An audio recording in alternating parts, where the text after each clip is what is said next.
سید عالم علیہ السلام نے معتکف کے لیے فرمایا وہ گناہوں سے باز رہتا ہے. یہ حدیث شریف جو میں آپ کو سنا رہا ہوں یہ سنن ابن ماجہ میں ہے.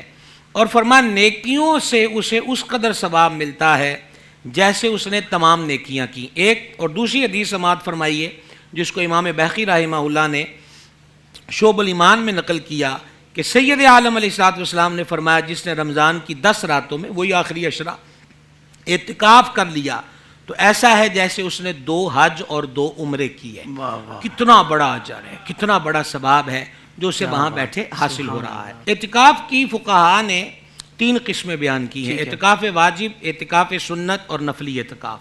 اعتکاف واجب یہ ہے کہ ایک بندہ منت مانگتا ہے کہ میرا فلاں کام ہو جائے تو میں اللہ کی رضا کے لیے 10 دن یا 15 دن یا 20 دن یا پورا مہینہ مسجد میں اعتکاف کروں گا.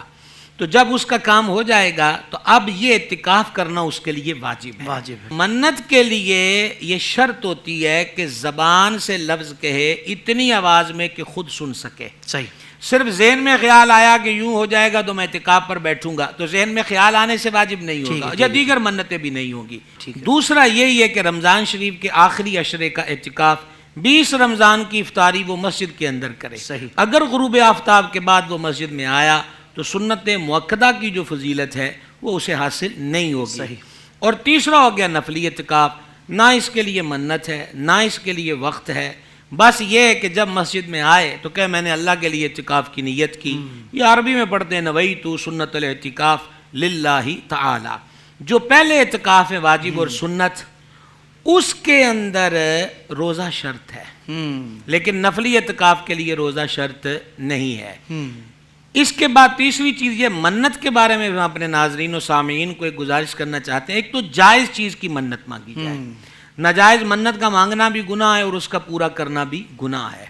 اور دیکھیں جیسے سیدہ کریمہ طیبہ طاہرہ صلی اللہ تعالیٰ علیہ ابیہا وعلیہ وبارکہ وسلمہ نے حسنین کریمین کے لیے روزوں کی منت مانگی.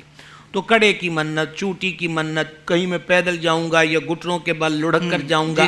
تو ایسی بیجا تکلیفیں اپنے آپ کو دینے کی ضرورت نہیں ہے. کانوں میں بالی ڈال لی تو مرد کو تو اس کی اجازت نہیں ہے, اور ہاتھ پاؤں میں کڑے ڈال لیے. ہمارے ہاں یہ بھی تصور ہے کہ انگوٹھیاں, نگینے اور کڑے پہننے سے تقدیریں بدلتی ہیں. تو اگر ان چیزوں کے پہننے سے تقدیریں بدل لیں تو بیچنے والوں کی تقدیریں کیوں نہیں بدلتی؟